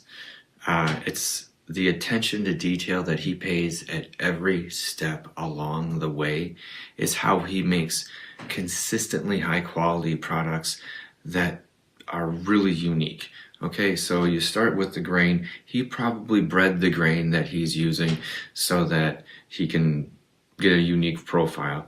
Then you go down the line, you've definitely found the yeast probably out at some mill in the forest that was producing stuff 100 years ago that burnt down, but he found the yeast strain out there. So that's probably what he's using it after he propagated it. So then it goes into the distillate itself and how much care he pays to that and the finishing process where it's done. And you see every step of the way when someone pays attention to detail like that, what happens at the end is fantastic. And that's how you got to pay respect to that. So yes, I would easily say Alan Bishop is a master distiller. I mean, in every sense of the word. He is the most knowledgeable person I've ever seen in this, and what really gets me is he's humbled enough to know when, you know, he admits he doesn't know everything. It's not, I'm a master distiller, I know it all. He, you know, truly is humble and is willing to learn other things and listen to other people, like someone like me who, you know, if I had an idea, he'd be fine to go with it. I think that has a lot to do with who Alan is as a person. I think it goes back to him being very open about being a history geek, being a distilling history geek, and having run this blog that distilling nerds, for lack of a better term, and I love distilling nerds, but what they look for and also he will talk to anyone. He will talk to anyone. So if you're a Joe Blow moonshiner and you've never met him and you've listened to his show Distillers Talk, or you've read his blog and you message him on Facebook, he will take the time out of his day to message you back. He answers any questions and he's completely real. And if he fucks up, he says so. The way distilling was and had been lost, and what he's bringing back, and how he goes about it, just capturing the yeast, you know, and there's a natural aspect to it, but he's willing to pretty much try anything. And then what he's doing as far as as far as making the distillate, it's just, he's done so many different things, and it's not the standard. He's not trying to be big Kentucky bourbon. He's got a Indiana profile to him, but that's not a bad, stigma. It's not at all, because what he's producing is, and then working in the industry like him and Jolie have been to promote what he's making. He's kind of changing how people look at bourbon and distilling, and it's quite fascinating. So I'd give him a 9.5. So, and this is another good thing, and I hope Alan's not nearby so he can't hear this and have his head blow up, because I think a lot of us that actually know Alan, people who don't know him and hear him talk, it'd be hard to believe, but Alan is actually a humble person. He comes across very, very confident in what he's doing and what he knows, but I think that's the truth, is that Alan, when it comes to where I would rank him as a distiller 1 to 10, I would rank Alan as a 10. And that's not blowing smoke anywhere it shouldn't be. I think for Alan, distilling is truly a passion. And I think in this day and age, it's harder to find people where their profession is also their passion. He's the person that will find some manuscript in another language and try and decipher it to learn more about distilling. And so I truthfully would put Alan at the tops. I've never met a person who knows more about distilling than him. And I don't know that there is a better distiller. His uncanny ability to research things like this is just his. He is so, whenever he's drawn to something, like he will go above and beyond to learn more and more and more. And that's one of the things I'm most envious about of him, is just his incredible passion and drive to go forward with learning new things. Not only that, but so if you think of the things that have been talked to him or he's read about, those are all inside the box. And then with his ability to kind of break everything down, he can actually go outside the box too and kind of bring everything, together. And it's amazing. His drive and his passion to do everything is just, it's inspiring. It truly is.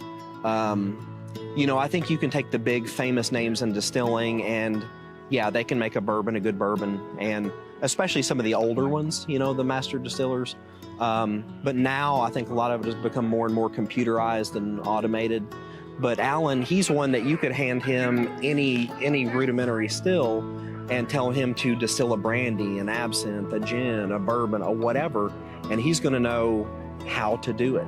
And not only that, but how to do it to, show the best of whatever the raw product is.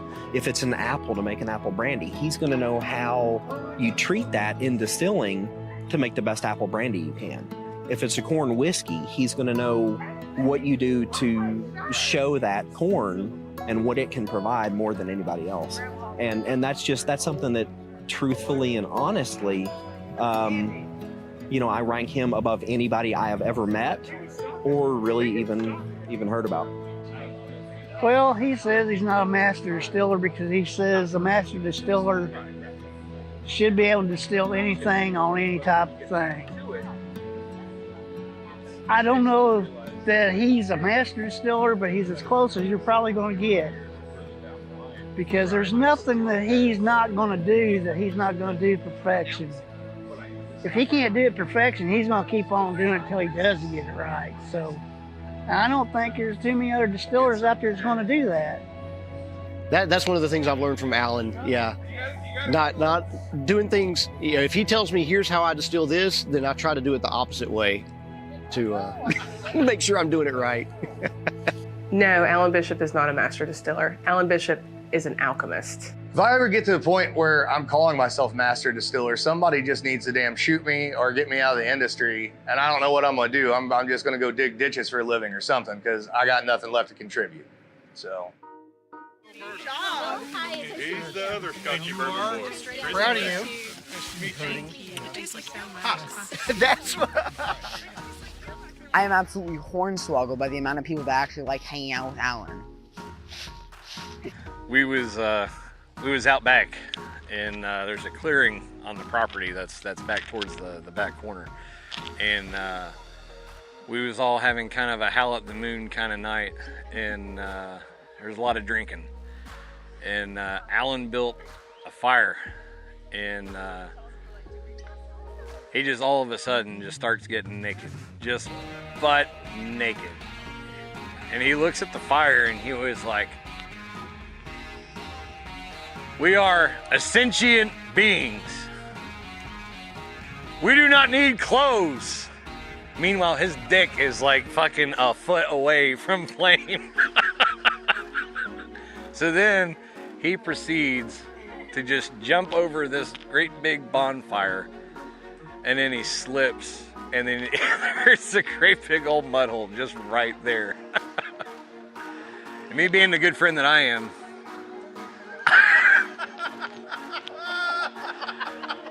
I helped him up. Shrimp vein and all. From the time he was about 13 to the years old to about 16, I wanted to kill him because of some of the stuff that he did and just the way he was going. But I don't know. He started playing music, and I kind of got into it, helping him do that. And we went from there. Then he wanted to get into farming. I helped him. We bought the greenhouses, and we did farming, truck farming there for 5 or 6 years. And then he went into moonshine. He wanted to moonshine, and I helped him there as much as I could. So I did everything I could to keep him out of being in the factory, because I'd been there my whole life. My dad had, and he tried to talk me out of ever working in a factory. So I wanted to keep him out of it. And when he told me he wanted to be the distiller, I was firmly behind it, and I tried everything I could to help him out do it. So he's come a long ways in the last 20 years. So, and I'm pretty proud of it. He's self-deprecating too. So if he makes fun of you, it's because he likes you. But if he makes fun of you and then he immediately makes fun of himself, then that means you're a keeper. It means a lot to me. I think I put up a poll in the Scotchy Bourbon Boys to see who was fucking cooler, either Sean Connery or Alan Bishop, and Alan won. I think there was the only person that voted for Sean was Jolie. It's a brotherhood, and the Shocker is just an expression of that brotherhood. We love humor, we love sarcasm. That's a big part of what ties us all together.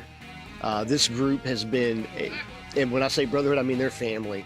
These people are family to me, and I love them with every fiber of my being. And that's just the shocker and that kind of thing is just an extension of that. And it's also, I think, our approach to life and our approach even to this industry is a little bit of a thumbing our nose at it. And, you know, we're not going to play your game the way you like to play it. We realize that this is not like serious life-changing stuff. We're just making spirits. You know, Alan likes to say it's not curing cancer, and that's legitimate. It's not. It's a job and it's a business. Yes, it's an artistic expression, it's a spiritual expression, but at the end of the day, you know, this is what feeds your family too. So trying to not take ourselves so seriously in what we do and have fun with it, and that's a big part of what that means. Like, I can naturally do it. How are you even gonna? I just get really confused. I don't know. It's funny and I like it. My favorite part is that Amzie winning can't do it. What does the shocker mean to me? Black flags rise against. To anyone holding you down or getting in your way or even giving you beef for no reason, kind of a fuck you. Fuck you, man. I'm gonna get through and I'm gonna do what I wanna do and I'm gonna make it happen. That's what the shocker means to me.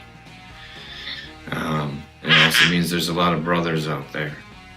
I guess the thing is it's not just about Alan. It's about everybody else that's involved, including yourself. And that says to me that he's not looking for somebody that's just gonna, yeah, Alan, you're great, you're awesome, your poop don't stink. He's looking for people that are full of integrity and will tell him what they really think is going on. And that level of authenticity is pretty rare in life in general, and especially within the whiskey industry. I got one other shocker issue. Oh, I've been drinking the whole time, Bo. The whole time. What the fuck was Amzie doing? I can't even get my hand to do what he was doing. And I was so afraid. I mean, this is just honest. I was afraid for his wife. I texted Hunter, like right as you guys posted that picture. I was like, dude, fucking explain things. You can't have that. We don't need a fucking shocker injury. We don't need that. Not in the group. Well, okay, that would be fucking hysterical. But still, I don't want that to happen. You know, you say that, and I think that's it. I always, like in my pictures normally, I end up, there are all these pictures of me and my, you know, I'm like throwing up gang signs because like at the spur of the moment, I always have to think about it. But yeah. So I think I got it right there. So that'll make Alan happy. Well, the shocker to me is sort of like giving somebody the bird or the finger, but you know, it's there, but only if you know what the shocker is, do you know that that's probably a cover-up for what the real thing is. So that's kind of what the shocker means to me.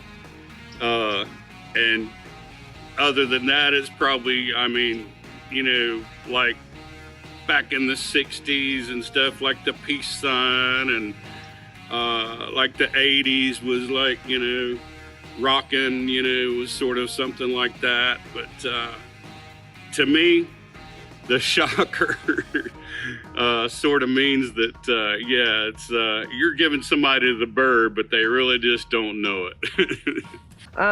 Yeah, don't do this. And if you're going to do it, make sure that you thoroughly wash your hands before you do it. Alan's a huge asshole. That's why we get along so well. Because I too am also a huge asshole. I don't like it. It still doesn't make any sense to me that anybody really gives a shit necessarily who makes their liquor. Like if you're friends and you kind of have an understanding of what the philosophy is of the person, that all kind of makes sense. You just want to hang out as friends. But if you're interested in it just because, hey, that guy makes, you know, whiskey for a living, or that gal makes whiskey for a living, I find that a little bit hard to understand, and it's a little alienating, especially because people come up and they want to talk to you like you've known them forever, you know, or they want to do that weird thing where they like give you the weird, like, here's the handshake and drag you in for the hug shit. Like, I'm not into that at all. I don't even like to do that with my friends unless they're real close friends. So for me, I like to make jokes about the industry and remind myself that we're not curing cancer in any way, shape, or form here, right? So if you see me and I'm throwing up the shocker, right? Some people get offended by it, and fuck them if they do. I don't care one way or the other. But the reason I do that is to remind myself that this whole industry is a fucking joke. And if I can get a picture with you, even if you think you're a bigwig in the industry, and I can throw up the shocker and you were in the photo, now you're fucking guilty too, right? So I've not only broken myself, I've broken you at that point. So the more I can make that catch on, the better I feel about myself. I also think that it's a little bit of a ridiculous industry in general. I mean, again, we're not curing cancer, but everybody thinks that they're fucking, you know, everybody thinks they're the Elon Musk of fucking distilling, and they're not, and they never will be. You know, and it's not, ultimately, while there is technicality and there are things that are difficult to do with distilling, if you're of the right mindset and the right understanding and the right humility, you can do all this shit too, right? This is all I'm good at. The only other thing I'm good at is fucking digging ditches, and I don't want to do that for a living, right? There are a lot of people a lot smarter than me that can do a way better job at this than I can. There are a lot of people that are maybe a lower IQ than I am that could probably do this a lot better than I can. And there's a lot of people who can do a lot of shit that I can't do. This is the one thing I can do, and I don't want to brag about it. You know what I mean? I'd rather put the product in front of you, let you taste it, let you drink it, let you experience, maybe tell you a historical story so that you can, you know, bring back to life somebody who's not gotten their due in history in Indiana, but then leave it at that and let you enjoy it. And then when you talk to me, I'm going to make fun of you to some extent because I have to, and I'm going to make fun of myself to some extent because I have to, because I shit in the same fucking bowl of clean drinking water that every other American fucking shits in every morning. So that's the way it should be.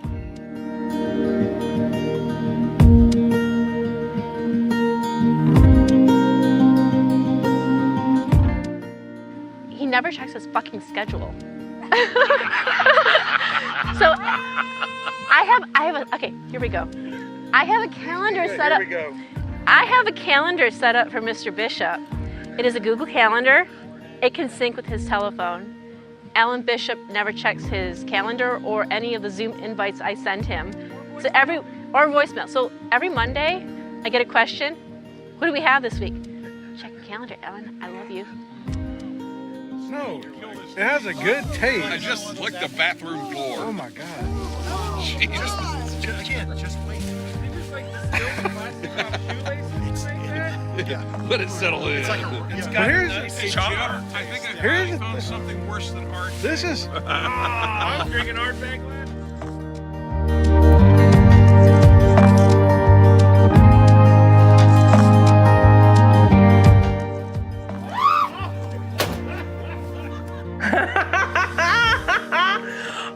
Okay, so there's this, like,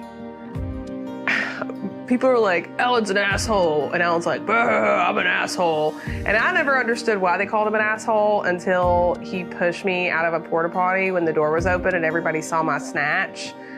In his defense, it was fucking hilarious.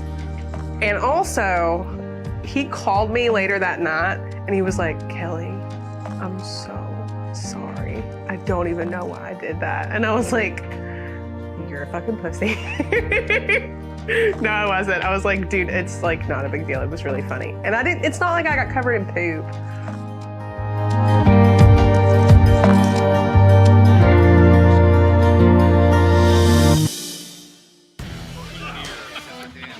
We killed Jeff Muller. We killed the Scotchy Bourbon boy. He's the Scotchy Bourbon boy. He's still warm. Fuck that body. Not at all serious. Not at all serious. You're down. You're down. Did they fucking shoot?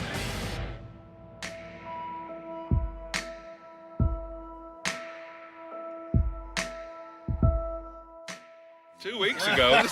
So this is old whiskey. No, it's not. He already did. He's gonna try and sack tap. Do it. Knock it back. Knock it back, DJ.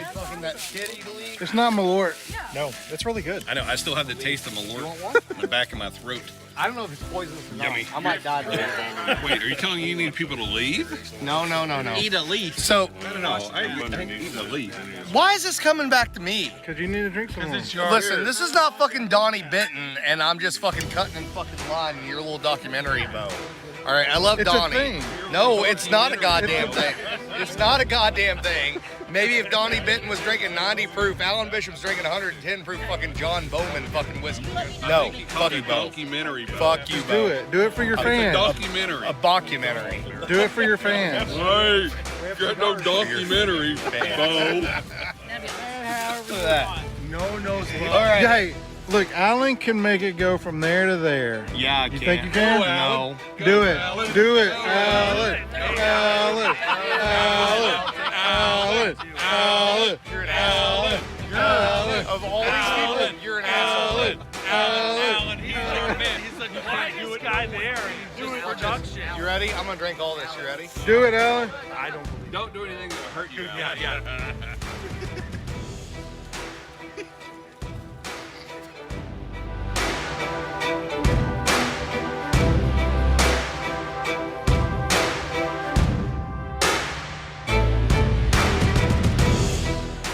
But in a distilling competition, who would win? You or Alan? Alan! Alan would!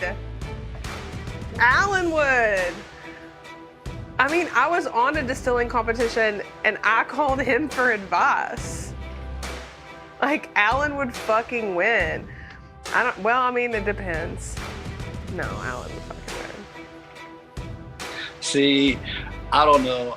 I feel like Alan, not to take credit away from myself, because I know I like to surprise people. I'm that underdog that will always surprise.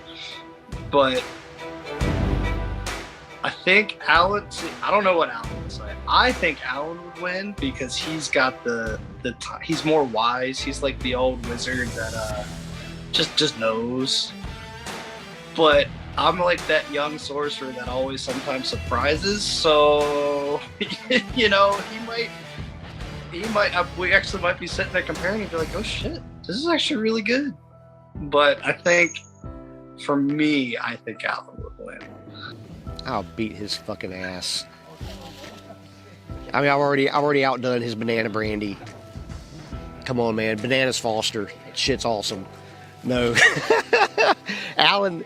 I mean, I'm a fucking baby in this stuff. Alan knows way more right now than I hope to ever on a serious side of it. But I mean, he's been doing this since he was 15 years old. I just started a couple years ago, so it's yeah, Alan by a landslide. Sorry. I'm pretty sure I can beat him in rum. All else things he's gonna have me beat because I just don't have that much experience in besides bourbon. I think it'll depend on, for bourbon, I think it'll depend on who's tasting it, and to be the big outlier there. As long as they don't know it's from Indiana, I think he might pull it out. Me, just because I get by on pure luck and spite. It means the absolute world for me to be here, and actually very fortunate to be here because I didn't think I was actually going to be here today. And so whenever I messaged him, it kind of caught him off guard, and he was just all for me being up here and being a part of this whole experience and everything. So it's great because I've met all the people that have been here, with the exception of a couple, and they're just all amazing people. Alan likes to attract just good, genuine, wholehearted people, and it truly is a blessing to be here. And as you can tell, he tries to steal the fucking spotlight every time. G. Alan Bishop.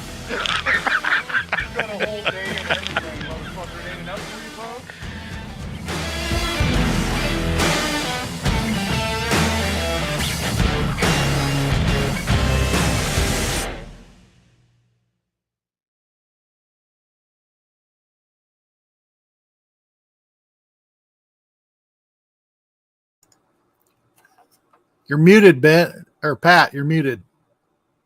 Ben, Pat, whatever your name is. You're still muted. Dude, I double muted myself. That's ridiculous. You did double secret mute. Yeah. I didn't want to have anything going over if there was an emergency or something going on in the background during the movie. So thank you for stopping in, or the people continuing to view as this stays up. We appreciate you coming in. That is just what I was going to do. Thank you, Mike, for being right on key there. Reminding you that this is a benefit and you should be going to a GoFundMe page.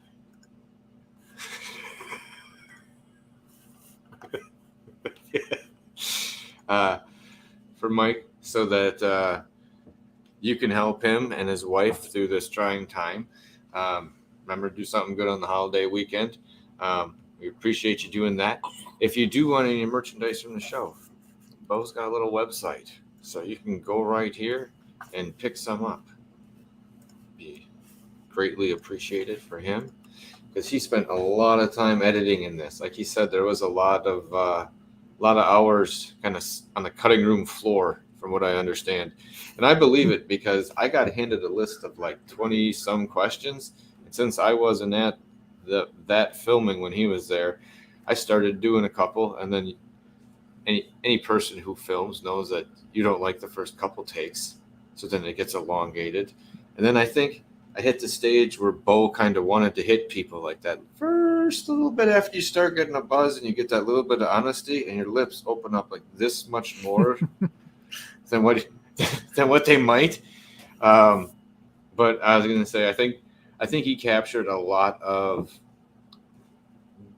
what he was trying to, kind of like the essence, the bit behind, the underneath of everything was what's important, and to not take it too seriously and have a good time with your life and with people. And when we were I was at the second filming in December, and Bo was all set up and doing everything. And I mean, then, next thing you know, there's black powders going off. There's other things going off, and he's recording stuff. And finally it came time for him to talk to me. And I said, "Are you going to get any footage out of this?" Cause I didn't know at that point that he was just like, we're doing the shit show. So he was like, because I think we're going to be okay. And then while he was talking with me, see, I didn't even know what if any of my stuff was presentable, because all I remember is answering some questions, and then Alan came over to me and started yelling at me, or not yelling, he was yelling at me while I was talking with Bo, and then sat on my lap. I was like, there's no way Bo's using any of this, but it worked. Don't take yourself too seriously, people. So I'm going to pour myself a quick drink before we go here. We want everyone to have a good 4th of July. We're not going to do a show Monday night unless we get really excited and want to review something that we both have. But I think right now there's no schedule for Monday. We will be having a show on the 11th where we'll be having Dave from Natural Spirits on. We've talked about them. They have a cantaloupe liqueur that I rave about as a fantastic palate cleanser, which sounds goofy, but if you've had so much bourbon and other things, all of a sudden, on several occasions, that'll snap you back to life. It's weird. It's like one of those Revive packets.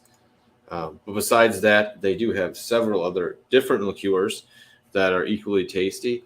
And they have honey gin that's barrel aged. That was something really, really fun that we got to try at Distill America. That was a little sleeper there. Like a bitch, the cantaloupe guy. Yeah. The cantaloupe guy. Yeah, he is not exaggerating when he said when he said it was a refresher. It was the most refreshing thing that I remember the feeling that I had when that hit. It talk about hitting the spot. It was pretty good. And yeah. So we have that, and then the week after, Murphy Quint from Cedar Ridge is coming on. So we'll be talking to him the next week in July. So we'll be doing some reviews of their stuff and some Clyde Mays I see here. There's several other things coming out. So we got a busy July coming up. We're working on a couple other things. So we want to thank everyone for spending some of their 4th of July weekend with us and with the Alan Bishop Experience watch party. Remember to have a fun 4th. You know, I'm not saying don't have a too good a time, but you know, keep her in line, or at least make sure someone's around you to keep you in line. Yeah. Be nice to each other and have a good weekend. Yeah. That's even better. Be nice to each other. Also, because I can hear a dog or some other animal in Pat's background, be conscious of the people around you that have pets when you're lighting off fireworks. As someone who has a dog that goes into convulsions, neither one of my dogs like it at all, but one of them visibly shakes violently. It's not fun for the people having to keep an eye on these dogs. So, or other animals, or if you have people that don't like the fireworks, just be nice, you know?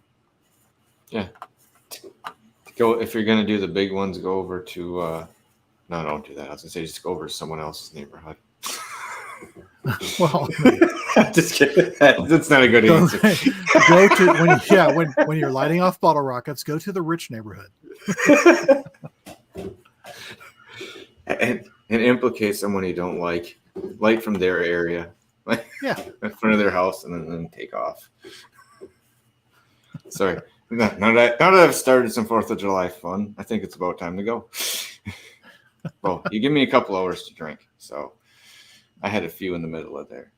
And in some of the upcoming shows, we might have an after-hour show where we talk about the live viewing that happened in Kentucky, but that'll be another evening for another show. Whiskey Den After Dark. Yeah, it'll happen. It's coming up. There's a few things on there. Like Kelly needs to vent more. I feel like there's a couple more subject matters that she can go off on. I especially liked her take on Master Distiller. Very upset about distillers not being able to run a still, and I feel like that's fair. So that's fair. It is. So remember, folks, have a good 4th of July, and that it's not the size of the den that matters. It's the love of whiskey. Cheers, everyone. Cheers.